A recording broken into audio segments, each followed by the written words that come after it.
Hello friends, welcome to my channel fun with maths. आज मैं आपके लिए एक बिल्कुल ही अलग टॉपिक लेकर आई हूँ। अभी तक तो मैं आपको क्लास 8 के मैथ्स के करा रही थी, उसको भी हम कंटिन्यू करेंगे।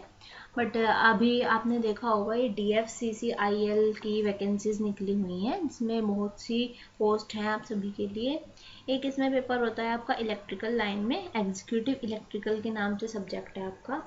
तो उसकी प्रिपरेशन करने के लिए आप सभी को प्रीवियस ईयर के जो सॉल्यूशंस हैं वो भी एक बार देख लेने चाहिए, क्योंकि बहुत से क्वेश्चन एग्ज़ाम में रिपीट होते हैं।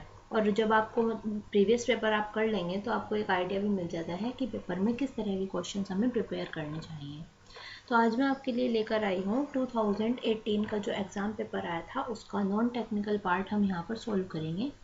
पेपर में कैसे होता है कि आपके नॉन टेक्निकल जो क्वेश्चंस होते हैं वो 24 आते हैं और 96 आपके टेक्निकल पोर्शन के होते हैं।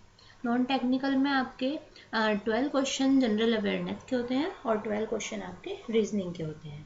तो अगर आप प्रीवियस ईयर एग्जाम्स के जो हमारे थे उनको आप क्लियर कर लें एक बार, तो आपको इससे बहुत हेल्प मिल जाती है। तो चलिए स्टार्ट करते हैं।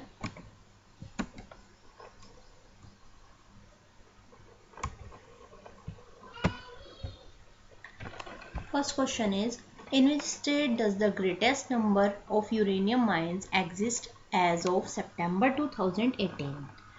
इसके ऑप्शन गिवन है झारखंड, उड़ीसा, मध्य प्रदेश या छत्तीसगढ़। यहाँ पर इसका आंसर हो जाता है Jharkhand. Next question is, National Rail and Transport Institute, India's first railway university, has been opened in which of the following states? Telangana, Bihar, Gujarat या उत्तर प्रदेश। अगर आपको इनके आंसर्स मालूम हैं तो आप कमेंट बॉक्स में कमेंट भी कर सकते हैं। तो इसका आंसर क्या हो जाएगा आपका? Gujarat. Next one is question number 3। विश्व आर्थिक मंच 2018 द्वारा जारी 74 उभरती अर्थव्यवस्थाओं के समावेशी विकास सूचकांक में भारत का कौन सा स्थान था? 42, 72, 62 या 52। तो इसका करेक्ट आंसर क्या हो जाएगा? 62। नेक्स्ट वन इज, मलेशिया में सितंबर 2018 में आयोजित एक समारोह में किस राज्य पर्यटक को अपने अभिनय विपणन अभियानों के लिए प्रशांत एशिया भाग एसोसिएशन में 2 प्रतिष्ठित स्वर्ण पुरस्कार प्रदान किए गए थे? इसके ऑप्शंस क्या गिवन है? उत्तर प्रदेश, केरल, गोवा या पश्चिम बंगाल। तो बताइए इसका आंसर क्या हो जाएगा? इसका करेक्ट आंसर है Kerala. Next one is, dash of the constitution of India deals with. Options is article 40 and fundamental duties, article 45 uniform civil code, article 40 organisation of village panchayat, article 48A uniform civil code. तो correct answer क्या है इसका? Option number 3, यानी कि article 40 of the constitution of India deals with organisation of village panchayat. कि article 40 में क्या कहा गया है? जो हमारी ग्राम पंचायत होते हैं उसके बारे में बताया गया है। Next one is, which state is the largest producer of wind energy in India? Wind energy जो भारत में है उसका लार्जेस्ट प्रोड्यूसर कौन सा देश है, कौन सा स्टेट है? तमिलनाडु, महाराष्ट्र, गुजरात या राजस्थान। तो करेक्ट आंसर इसका क्या हो जाएगा? Tamil Nadu. Next one is, in which state has the government of India launched the first tribal circuit project under the Swadesh Darshan scheme? Jharkhand, Madhya Pradesh, Chhattisgarh या बिहार। तो करेक्ट आंसर क्या हो जाएगा इसका? Chhattisgarh. Next one is, the ray that comes back from a surface after the reflection is known as. जो reflect होती है रे उसको हम क्या कहते हैं सरफेस से? और reflected ray, an X ray, an incident ray या एन अल्फा रे। तो करेक्ट आंसर क्या हो जाएगा इसका? और रिफ्लेक्टेड रे। Next one is question number 9. Which Indian boxer won a gold medal in Asian Games 2018? किसको गोल्ड मेडल मिला, किस इंडियन बॉक्सर ने गोल्ड मेडल जीता था एशियन गेम्स 2018 में? मनोज कुमार, अमित पंघाल, गौरव सोलंकी या Shiva Thapa? What is the right answer? तो यहाँ पर राइट आंसर क्या हो जाएगा? Amit Panghal. Next one is question number 10। Which of the following is correct? इनमें से कौन सा ऑप्शन आपका करेक्ट होगा? तो ऑप्शंस देख लेते हैं एक बार। Sucheta Kripalani was the first women chief minister of Uttar Pradesh. Nandini Satpathy was the first women chief minister of Uttar Pradesh. Shashikala Kakodkar was the first women chief minister of Uttar Pradesh. या Janaki Ramachandran was the first women chief minister of Uttar Pradesh? तो इसका करेक्ट आंसर क्या हो जाएगा? ऑप्शन नंबर फर्स्ट, यानी कि Sucheta Kripalani was the first women chief minister CM of Uttar Pradesh. Next one is, जब कांच की छड़ को रेशम पर रगड़ा जाता है तो इसके द्वारा प्राप्त आवेश को परंपरागत रूप से क्या कहा जाता है? धनात्मक, ऋणात्मक, तटस्थ या प्राकृतिक? तो इसका करेक्ट आंसर क्या हो जाएगा? ऑप्शन नंबर फर्स्ट, यानी कि धनात्मक। Next one is, after full moon day, the size of bright part of moon appears to become thinner and thinner every night. On the 15th day, the moon is not visible. This day is known as. तो उस दिन को हम क्या कहते हैं? New moon day, full moon day या half moon day? तो कौन सा आंसर करेक्ट होगा? न्यू मून डे, जिस दिन आपको मून नहीं दिखाई देगा, नॉट विजिबल, तो उसको हम क्या कहेंगे? New moon day. यहाँ पर आपके 12 क्वेश्चन जनरल अवेयरनेस के कंप्लीट हो जाते हैं। इसके बाद आता है आपका यहाँ पर लॉजिकल रीजनिंग वाला पार्ट। तो 12 क्वेश्चन आपके इलेक्ट्रिकल एग्जाम में रीजनिंग के आते हैं। चलिए इसको करते हैं, कैसे सॉल्व करेंगे इन क्वेश्चंस को। दी गई अक्षर श्रृंखला में रिक्त स्थानों पर किस अक्षर समूह को क्रमिक रूप से रखा जाए जिससे वह श्रृंखला को पूर्ण करेगा? तो यहाँ पर आपको एक सीरीज दी हुई है और यहाँ पर ये 4 ऑप्शन है। आपको ये बताना है कि इनमें से कौन सा आंसर यहाँ पर करेक्ट होगा जो इस सीरीज को उसी क्रम में रखेगा, कंप्लीट हो जाएगी इससे। तो आप यहाँ से एक एक ऑप्शन यहाँ पर रख कर देख सकते हैं। जैसे यहाँ पर ये फर्स्ट ऑप्शन में गिवन है पी, अगर हम यहाँ पर रखते हैं पी क्यू आर, फिर यहाँ पर क्या आया?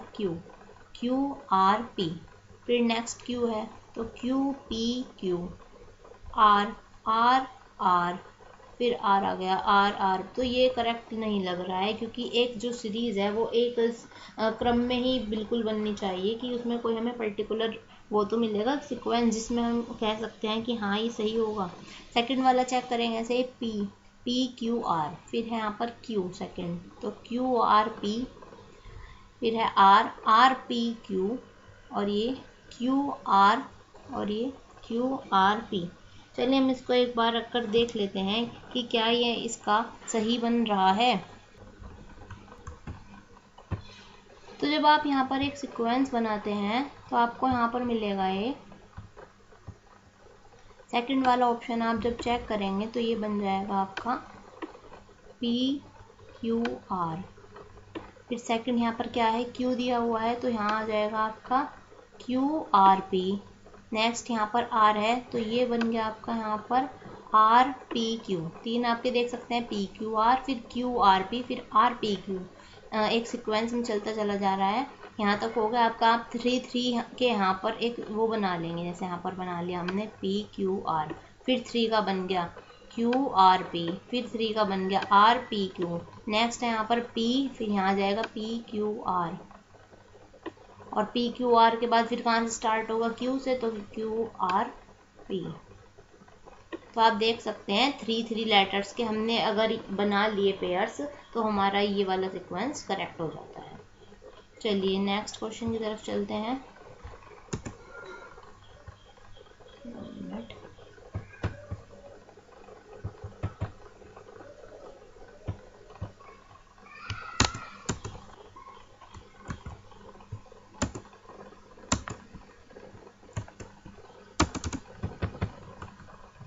Question number 2.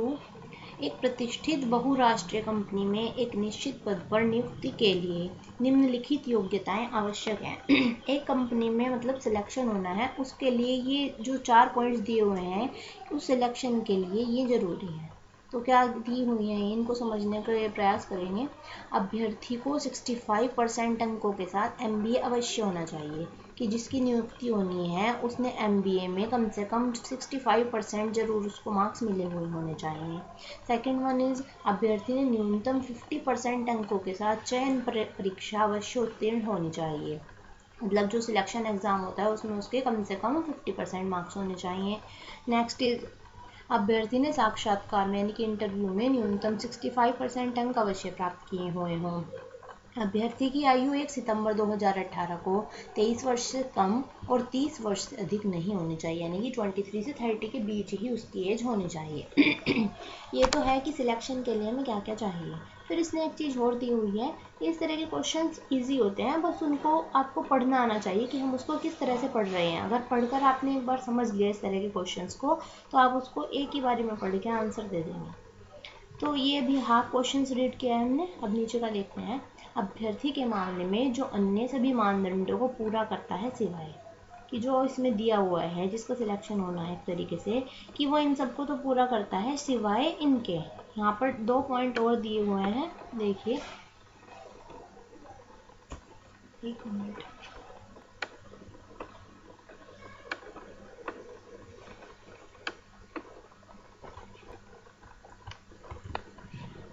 तो 2 पॉइंट यहाँ पर दिए हुए हैं कि सिवाय इसके यानी कि उपरोक्त ए के, कि अगर ए पॉइंट उसने क्लैरिफाई नहीं किया, सिवाय ए के सभी मानदंडों को पूरा करता है, कि अगर वो ए को पूरा नहीं करता, किंतु यानी कि अगर उसके MBA में 65% मार्क्स नहीं है तो क्या होना चाहिए उसको, किंतु वह 50% अंक प्राप्त करता इंजीनियर है, तो मामले को निदेशक भर्ती के लिए संदर्भित किया जा सकता है।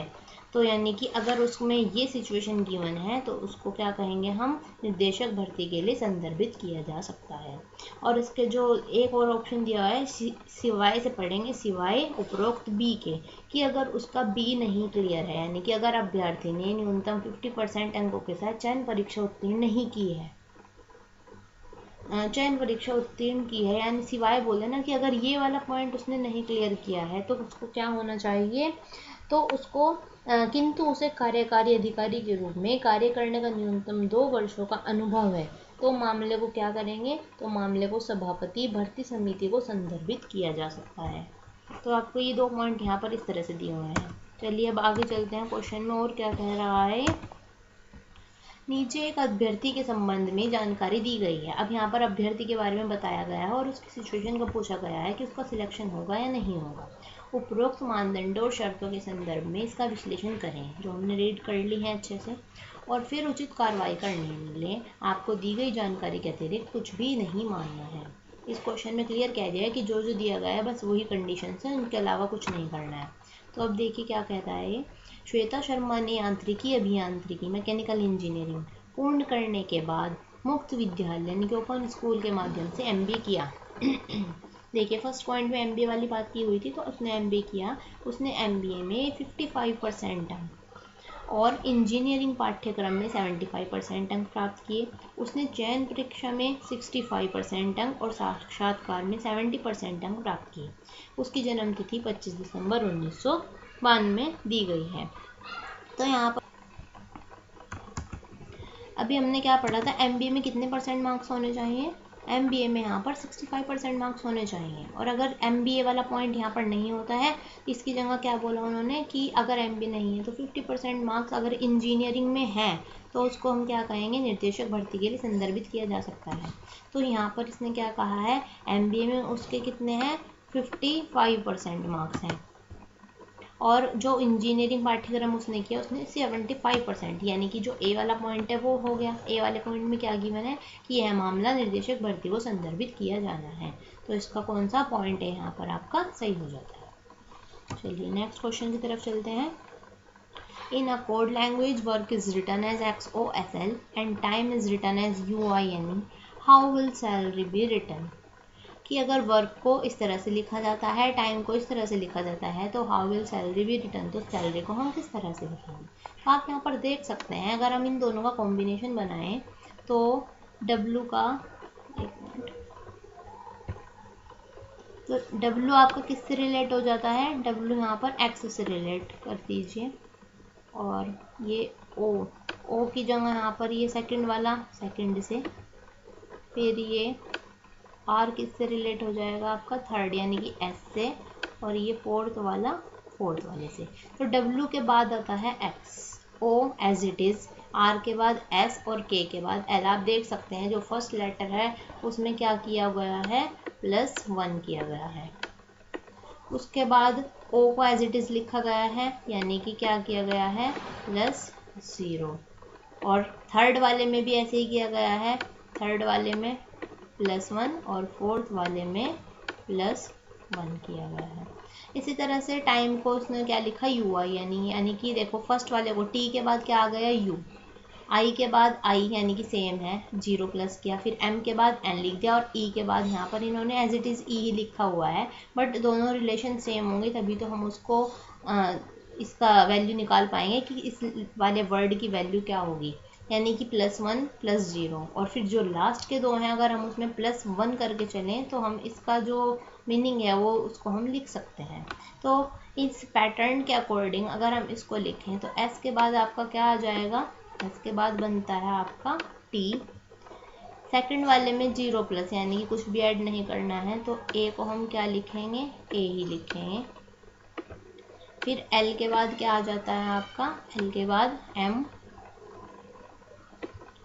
फिर सेकंड वाले को क्या इसको फोर्थ वाले को क्या लिखेंगे, देखिए फर्स्ट इसमें 4 लेटर्स थे और इसमें आपको यहाँ पर 6 लेटर्स गिवन है। तो अगर हम इस पैटर्न के अकॉर्डिंग चले, यानी कि फर्स्ट में 1 प्लस, सेकंड में 0, और लास्ट वाले दो में तो है ही हमारा 1 प्लस, तो जो बीच वाला है वो बीच वाले पैटर्न को हम सेम इसी तरह से चलाएंगे, यानी +1 +0 +1 +0। तो उसके अकॉर्डिंग यहाँ पर +1 फिर +0 +1 और यहाँ पर +0, यानी कि A का क्या रहेगा, A ही रहेगा। और लास्ट वाले दो यहाँ पर R का क्या हो जाएगा, S, और Y के बाद क्या आता है, Z। तो यहाँ पर क्या वर्ड बन जाता है, TAMAS, Z। अब देखिए कौन सा ऑप्शन है, TAMAS Z, यानी कि option number second is the correct answer. I hope आपको समझ आ गया होगा ये। चलिए नेक्स्ट क्वेश्चन की तरफ चलते हैं।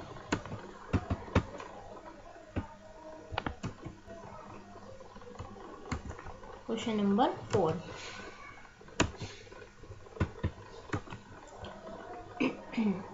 8 friends P, Q, R, S, T, U, V and W are sitting around a circular table. U is on the immediate right of Q, V is the neighbor of T, R is between T and U, W is on the immediate left of P but is not the neighbor of T or S. What is the position of S? तो हमें इस question में इन सभी को एक circular table के चारों तरफ बिठाना है। इतने 8 फ्रेंड्स दिए हुए हैं और इसमें पूछा है एंड में what is the position of S. तो एस की पोजीशन क्या होगी, तो इसको सॉल्व करने के लिए हमें एक इसी तरह से अरेंजमेंट करना होता है जिससे हम इसकी पोजीशन निकाल सकें। तो चलिए करते हैं इसको। तो एक क्या बना ली हमने, एक सर्कुलर टेबल बना ली है सबसे पहले। अब देखिए क्वेश्चन में क्या गिवन है कि 8 फ्रेंड्स हैं, तो सबसे पहले आप यहाँ पर 8 बना लीजिए, 1 2 3 4, इसी तरह से 1 2 3 4। तो ये 8 फ्रेंड्स बैठ गए हैं। उसके बाद अब देखिए कि जैसे जैसे ये कहता जाएगा हम ऐसे ही करते चले जाएंगे। U is on the immediate right of Q, कि U को हमें किसके, Q के राइट में रखना है। राइट और लेफ्ट तो आपको पता ही है कि अगर हमने U को यहाँ पर रखा है, इसने क्या कहा, U is immediate right of Q, तो Q कहाँ पे होगा, यहाँ पर होगा। आप देख सकते हैं U is immediate right of Q, Q यहाँ है तो Q का राइट कहाँ हो गया, इस साइड हो गया, तो यहाँ पर हमने U लिख दिया। तो यहाँ तक हमारा हो गया। फिर कहता है V is the neighbour of T, जो V है वो T का नेबर है। बट अभी हमें पता ही नहीं है कि वी कहाँ है और टी यहाँ है। चलो इसको छोड़ देते हैं अभी। R is between T and U, R की पोजीशन टी और यू के बीच में है। अब आपने यू तो यहाँ पर लिख दिया।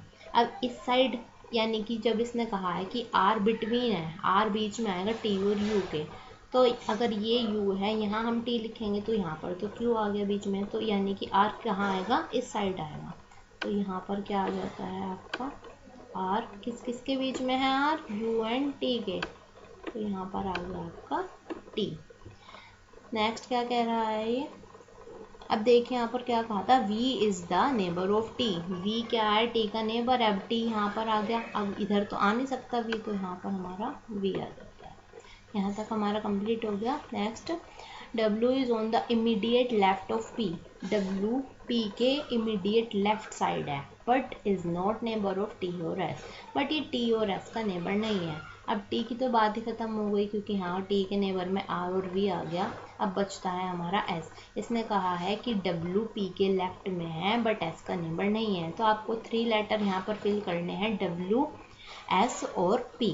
अब इसने क्या कहा है, immediate left of P, W है वो P के लेफ्ट में है, यानी कि पोजीशन क्या बनेगी, W और P इस तरह से बनेगी। अब इसने कहा कि जो W है वो S का नेबर नहीं है, तो अगर हमने S इधर लिख दिया यहाँ पर तो ये तो गलत हो जाएगा, तो हमारी S की पोजीशन क्या बनेगी, ये बनेगी। बस इसी तरह हम यहाँ पर इसको फिल कर देंगे, W और ये P हमारा यहाँ पर आ जाएगा और ये S हमारा यहाँ पर आ जाएगा। तो अब क्वेश्चन में क्या पूछा है आपसे, हमारा पूरा क्वेश्चन हमने यहाँ पर कर लिया है। What is the position of S, S की पोजीशन क्या है, S हमारा यहाँ पर आ जाता है, ये S हमारा यहाँ पर आ गया है। अब देखिए between Q and U, Q and U के बीच में नहीं है। On the immediate left of Q, immediate left of Q, ये हमारा Q है, Q के लेफ्ट में है एकदम। हाँ, तो ऑप्शन नंबर सेकंड हमारा करेक्ट आंसर। आई होप समझ आ गया होगा आपको अच्छे से। चलिए, तो क्वेश्चन नंबर 5,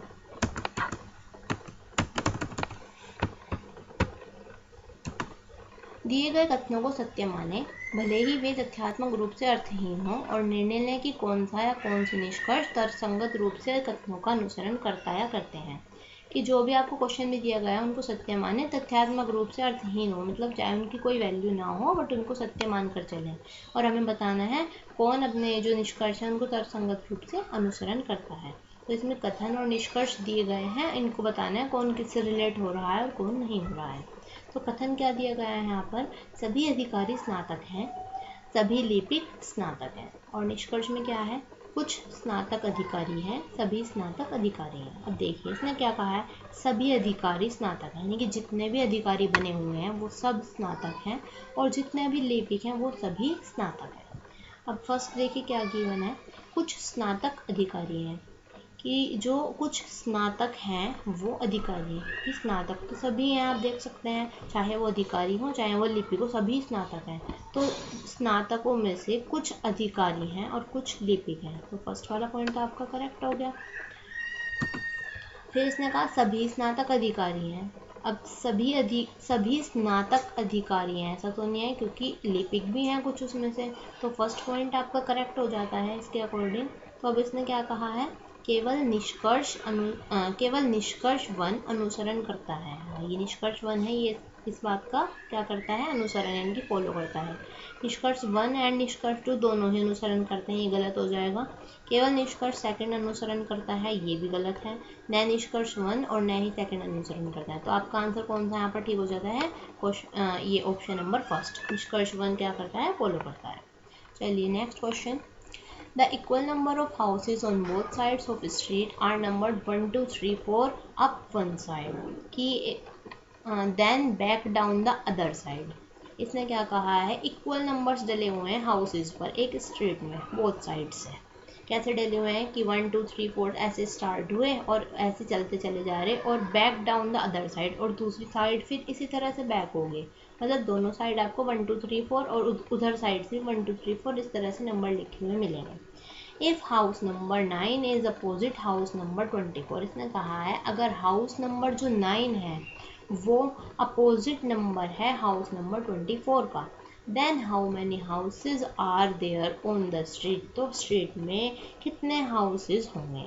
तो इस क्वेश्चन को सोल्व करने के लिए क्या करेंगे आप, क्योंकि ये वाला नंबर इसका अपोजिट है, यानी कि जब आप 1 2 3 4 करते हुए ऐसे चलेंगे और उधर से ऐसे आएंगे तो जो मतलब 24 नंबर है वो 9 के इक्वल हो गया, तो 9 जो है इसके इक्वल हो गया, तो हमारा कितना हो जाएगा वो,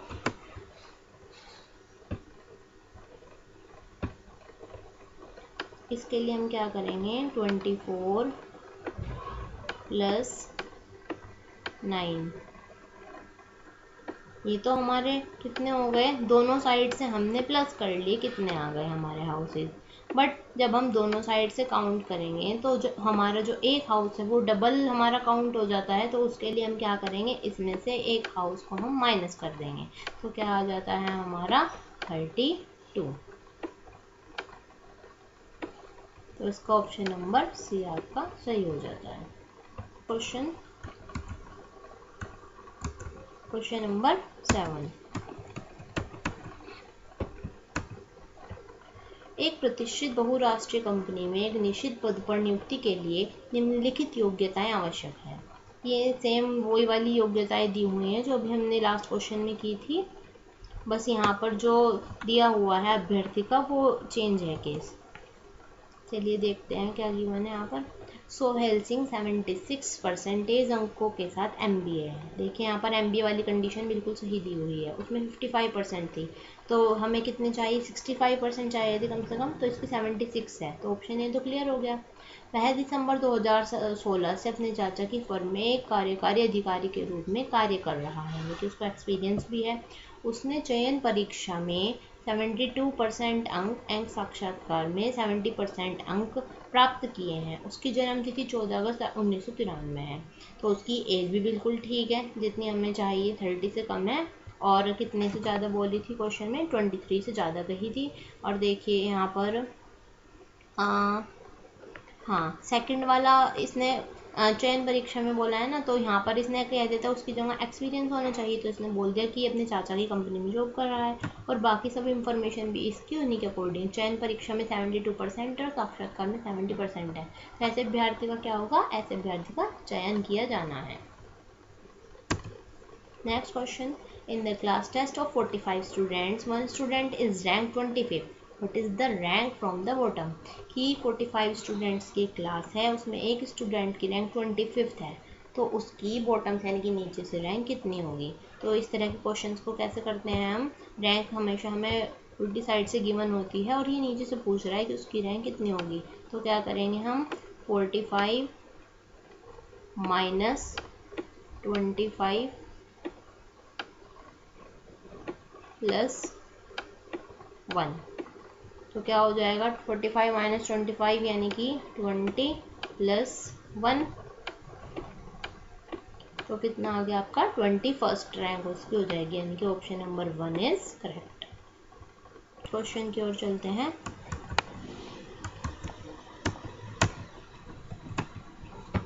question number 9, select the option that is related to the third term in the same way as the second term is related to the first term। इसने कहा है कि जिस तरह से सेकंड टर्म फर्स्ट टर्म से रिलेट है उसी तरह आप फोर्थ टर्म निकालिए जो थर्ड टर्म से रिलेट करेगी। तो यहाँ पर क्या दिया हुआ है 5, 216, फिर 7 और हमें यहाँ पर फोर्थ टर्म निकालनी है। तो जब आप इसको देखें क्वेश्चन को, तो ये 216 को अगर आप देखेंगे तो 216 क्या होता है हमारा, ये 6 का क्यूब होता है, 216 6 का क्यूब है। फर्स्ट हमें दी हुई है 5, फिर हमें थर्ड यहाँ पर गिवन है डिजिट 7, तो अगर हम 4 डिजिट इसके अकॉर्डिंग फाइंड करेंगे, 5 फिर 6 का क्यूब है फिर 7 है, तो अगर हम इसके अकॉर्डिंग चलते हैं तो हम यहाँ पर देख सकते हैं कि 8 का क्यूब हम निकाल कर देख सकते हैं। तो 8 का क्यूब क्या होगा, 8 का क्यूब हो जाता है आपका 512, जो कि आपको ऑप्शंस में गिवन है। तो option number 4 is the next question. Question number 10। From the given alternative, select the word which cannot be found using the letters of the given word. Appreciate. इसने कहा है कि इन जो ये वर्ड में लेटर्स गिवन है, इन लेटर्स की help से इनमें से ऐसा कौन सा वर्ड है जो नहीं बनाया जा सकता। मतलब आपको यही लेटर्स यूज करने हैं और इनकी हेल्प से इनमें से कौन सा ऐसा वर्ड है जो नहीं बनाया जा सकता। तो आप जब इसको चेक करेंगे तो इसमें यहाँ पर देखिए ए यहाँ पर 2 टाइम्स गिवन है और फिर पी 2 टाइम्स है, R E C I A T E भी 2 टाइम्स है। इस तरह से आप इसको चेक कर लेंगे। तो जब आप इन सभी वर्ड्स को चेक करेंगे तो आप यहाँ पर देख सकते हैं कि इसमें जो ऑप्शन नंबर 3 है क्रिएटर, ये वाला आप इससे नहीं बना सकते। क्यों नहीं बना सकते आप इससे? क्योंकि इस वाले वर्ड में आर यहाँ पर 2 टाइम्स गिवन है और जो ये अप्रिशिएट वर्ड यहाँ पर गिवन है इसमें आर 1 टाइम्स है। तो जब यहाँ पर 1 टाइम्स और यहाँ 2 टाइम्स है तो हम इसको यहाँ पर नहीं बना सकते। तो इसका आंसर क्या होगा? C, creator. Next one is select the number pair which is different from the other 3 responses. इनमें से कौन सा नंबर पेयर ऐसा है जो अदर 3 से डिफरेंट है। तो जब हम इनको चेक करते हैं, यहाँ पर दिया है 19 132, 39 272, 31 269, 23 161। तो हम देखते हैं कि 23 से 161 पूरा पूरा डिविजिबल हो जाता है, जबकि ये तीनों डिजिट्स डिवाइड नहीं होंगे, इनमें आपका रिमाइंडर बचेगा। तो इस तरह से यहाँ पर ये 4th ऑप्शन आपका करेक्ट हो जाता है। नेक्स्ट वन इज निम्नलिखित संख्या अनुक्रम में ऐसी कितनी सम संख्याएं हैं जिनमें से प्रत्येक के तुरंत पश्चात एक विषम संख्या यानी कि ओड नंबर और इससे ठीक पहले एक सम संख्या यानी कि इवन नंबर है। तो आपको यहाँ पर ऐसे पेयर्स फाइंड करने हैं जो मतलब जो ऐसी कितनी इवन नंबर्स हैं जिनके बाद में एक क्या होनी चाहिए? ओड नंबर, और उससे ठीक पहले क्या होना चाहिए? एक इवन नंबर होना चाहिए। यानी कि आपको एक किस तरह का यहाँ पर जो पेयरिंग है वो फाइंड करनी है कि बीच में आपका इवन नंबर होना चाहिए, उसके एकदम बाद ओड नंबर होना चाहिए और उससे पहले इवन नंबर होना चाहिए। तो इस तरह का सीक्वेंस आपको फाइंड करना है 3 नंबर्स का। तो हम यहाँ पर देखेंगे 4 8 7, जैसे यहाँ पर 8 आपका क्या है? इवन नंबर है और उसके बाद ओड नंबर है और यहाँ पर ये इवन नंबर है। तो एक तो आपका ये हो जाता है। फिर अगर आप 8 7 6 को देखें तो 7 तो हमारा इवन है ही नहीं। 6 के बाद ना, तो आपको ई ओड ये ध्यान रखना है। इवन ओड, ये देखिए यहाँ पर इवन और ये 9 ओड नंबर हो गया। फिर इवन नहीं, ये भी नहीं होगा। 7 8